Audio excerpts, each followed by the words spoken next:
नमस्कार दोस्तों, मैं राजकुमार मौर्य प्रखर इंडिया यूट्यूब मंच पे आपका स्वागत है। पल्लवी पटेल को लेकर बहुत बड़ी खबर आ रही है।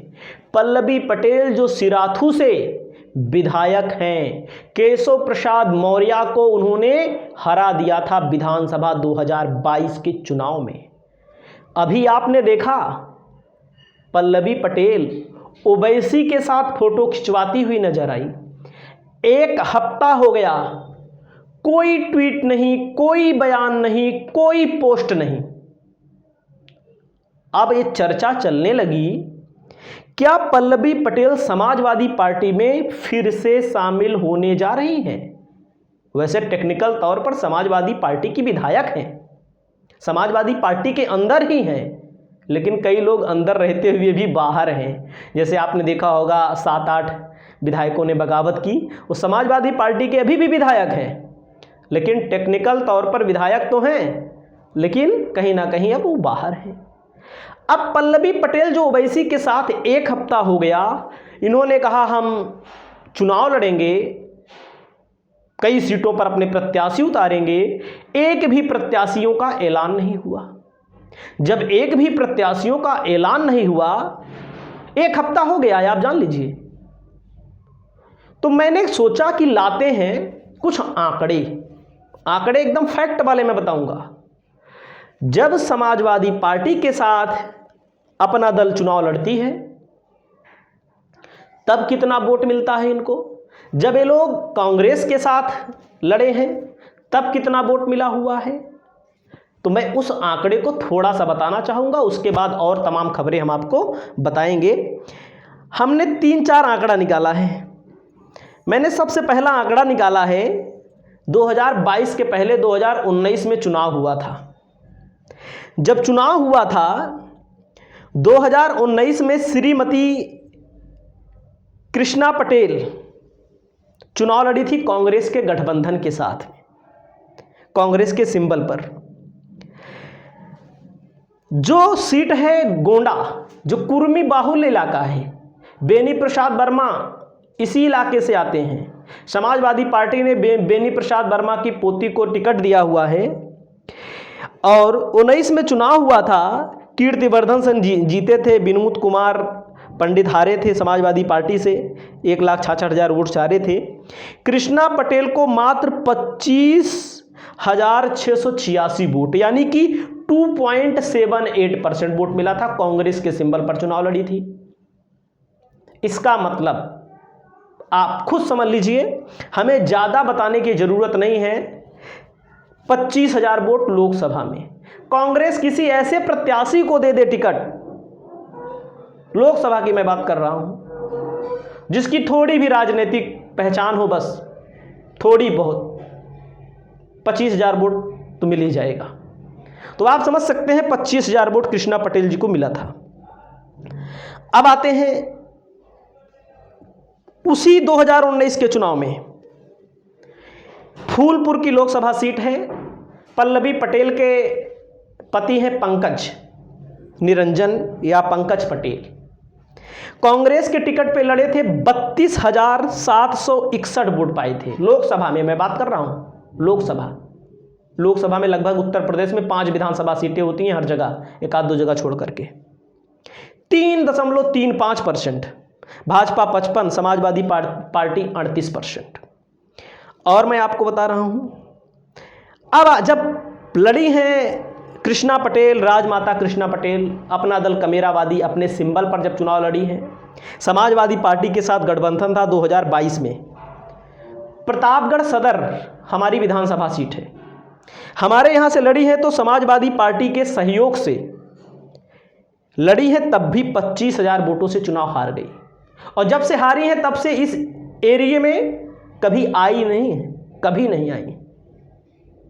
इसलिए हारी थी ज़्यादातर। हारने के पीछे बहुत सारे कारण भी थे। बुजुर्ग होना एक बहुत बड़ा कारण है, बाहरी होना बहुत बड़ा कारण है, कुर्मी लोग ही वोट नहीं दिए थे इनको। अब आप समझ सकते हैं, मौर्य की आबादी नाम मात्र के बराबर है। प्रतापगढ़ सदर में 89,762 वोट पाते हैं राजेंद्र कुमार मौर्य भाजपा से।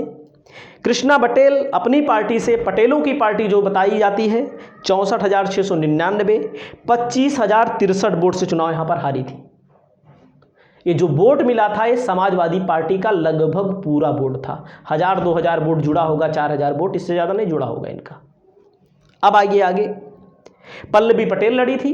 पल्लवी पटेल समाजवादी पार्टी के सिंबल पर लड़ी थी। 1,06,278 वोट। केशव प्रसाद मौर्य 98,941 वोट।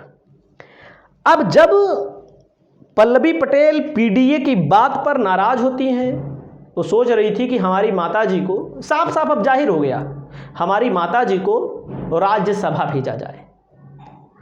अब 3 ही राज्यसभा की सीट भेज सकते थे, गड़बड़ हो गया, अब 2 ही भेज पाए।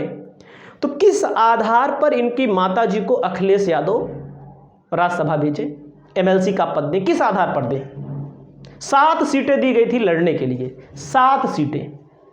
7 में भैया पल्लवी पटेल जीती थी, वो भी सिंबल किसका था? समाजवादी पार्टी का। अब ओवैसी के साथ गठबंधन होता है, ऐलान होता है, पीडीएम बनाया जाता है, लेकिन कोई हलचल नहीं दिख रही है। अब एक प्रयास किया जा रहा है पल्लवी पटेल की तरफ से कि अखिलेश यादव हमको एक बार फिर अपने साथ लें और एक ही सीट दें। जो एक सीट बिना मांगे इनको मिल रही थी, अब उस एक सीट के लिए दोबारा प्रयास किया जा रहा है कि अखिलेश यादव हमको अपने साथ लें। पल्लवी पटेल को भी पता है, मैंने आपको आंकड़ा तो बताया एकदम साफ साफ, इस आंकड़े को जल्दी आपको कोई नहीं बताएगा। जो आंकड़ा मैंने बताया, ढूंढ करके लाया, साफ साफ आंकड़ा बता रहा है कि आप भाई भाजपा में तो जा नहीं सकती।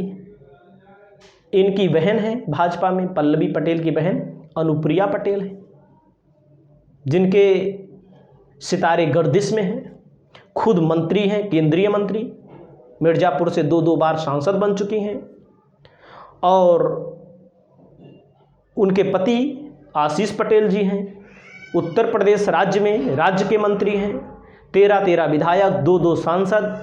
तो आप समझ सकते हैं कि मूल रूप से अगर पार्टी पर कब्जा है, अनुप्रिया पटेल का कब्जा हो चुका है पूरी तरह से, भाजपा के साथ है और कुछ नहीं बोलती हैं, कुछ नहीं, शांति से अपना काम बना, समाज, बेरोजगारी, महंगाई, मुद्दे, कोई मतलब नहीं। 2 लोग हैं ऐसे, एक जैसे संजय निषाद भी हैं, आपने देखा होगा। अब उसी लाइन पर ओम प्रकाश राजभर भी, कुछ भी हो जाए सत्ता के साथ रहना ही है, उन सब मामले उनके सेट हो चुके हैं। तो पल्लवी पटेल अब उधर जा नहीं सकती। पल्लवी पटेल की आखिरी उम्मीद अब अखिलेश यादव से फिर है, और इस संबंध में लगातार प्रयास किया जा रहा है कि अखिलेश यादव से बात बन जाए, बात बन जाए। एक लोकसभा जाए, जहां से लड़ेंगी पल्लवी पटेल, एक मजबूत दावेदार है, एक मजबूत लड़ाई लड़ेंगी, चाहे फूलपुर से लड़ जाएं, फतेहपुर से लड़ जाएं, चाहे जिस सीट पर अखिलेश यादव इनको लड़ा देंगे, जहां कुर्मी बेल्ट है, वहां पल्लवी पटेल चुनाव जीतने की स्थिति में है। ऐसा नहीं है कि नहीं हार जाएंगी, मैं आपको बता रहा हूं, एकदम सही बात है। लेकिन वही सीट पर प्रभाव डाल सकती हैं जहां से लड़ेंगी। अन्य सीटों पर वो वाला प्रभाव रहेगा कि जैसे अन्य सीटों पर, जैसे कुर्मी समुदाय है, बैकवर्ड है, तो जो बीजेपी को नहीं पसंद करता वो तो अब आखिरी बार सपा को देगा ही। अब ओवैसी का ज़्यादा कुछ उत्तर प्रदेश में है नहीं। ओवैसी पहले 2 चरण में एक भी सीट पर चुनाव नहीं लड़ रहे हैं अभी तक। तीसरे चरण में भी कोई कैंडिडेट ही नहीं मिल रहा है, और पल्लवी पटेल को भी कोई कैंडिडेट भी नहीं मिलेगा चुनाव लड़ने के लिए, ये बात सत्य है। भले इन्होंने 3 सीटों पर ऐलान किया था, वो गठबंधन में रहेंगे तो तमाम लोग आ जाएंगे, चलो हम लड़ लेंगे, हो सकता है चुनाव जीत जाएं। अकेले लड़ने से लोकसभा में बड़ी बड़ी पार्टियों के पास भी कैंडिडेट नहीं है। देख नहीं रहे हैं कांग्रेस में कौन कौन कैंडिडेट वापस कर दे रहे हैं। राय वहाँ की सीट ले लिया, प्रयागराज की कांग्रेस ने ले लिया, समाजवादी पार्टी से कैंडिडेट अब जा रहा है। अब आपने देखा वहाँ पर सीतापुर में सीट इन्होंने ले लिया, वहाँ पर नकुल दुबे को टिकट दिया था, उन्होंने वापस कर दिया, अब राकेश राठौर लड़ रहे हैं। अब ऐसे कई जगहों पर, कानपुर में आप देख रहे हैं। तो अब पल्लवी पटेल समाजवादी पार्टी में अगर शामिल हो जाएं तो आश्चर्य नहीं होगा। आपकी इस संबंध में क्या राय है? मैंने जो बताया आंकड़े, और कहीं ना कहीं अब एक बार फिर बात बनती हुई अगर दिख जाए, जहाँ तक है बात बन भी सकती है, वो अखिलेश यादव के ऊपर है कि उन्हें अखिलेश यादव ने एक झटके में बोल दिया हमारा 2022 को लेकर गठबंधन था, एकदम सनामन हो गई भाई, पैरों के तले जमीन खिसक गई। कुछ भी हो, विपक्ष में सरकार में नहीं है, जो भी सांसद जीतेंगे विपक्ष में वो समाजवादी पार्टी के ही जीतेंगे, इंडिया गठबंधन के ही जीतेंगे। अलग से ना तो बीएसपी जीतने वाली है, ना तो ये छोटे छोटे दल निर्दलीय कोई जीतने उतने वाला है नहीं। तो आने वाले समय में आपको देखने को मिल सकता है कि पल्लवी पटेल समाजवादी पार्टी में शामिल हो रही है। आपकी क्या राय है? अपनी राय कमेंट बॉक्स में जरूर दीजिए। नमस्कार, जय हिंद, जय भारत।